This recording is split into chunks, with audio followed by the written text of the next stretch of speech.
ईश्वर ग्रन्थ 169।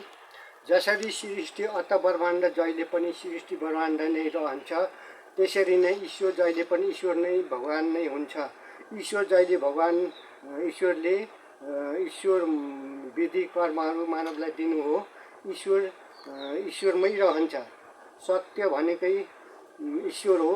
ईश्वरले सत्य नियम नियत राख्नु हो र ब्रह्माण्ड सृष्टि बनाउनु हो र मानवलाई मानव कर्महरू विधि निर्धारण गर्नु हो।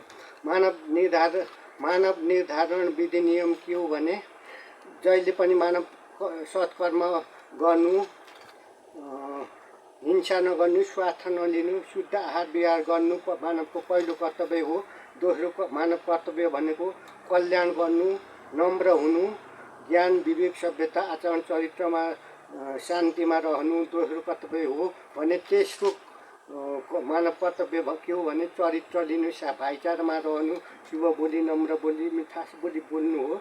यही नै विधि विधानले मानव कर्महरू दिएको हुन्छु र ईश्वर सृष्टि पनि यही सत्य विधि नियमको नियतमा चलिरहन्छ र चलिरहेछ र चलिरहने पनि छ। लर्ड ईश्वर सत्य फलवासुदेव स्थान छ पर्वत।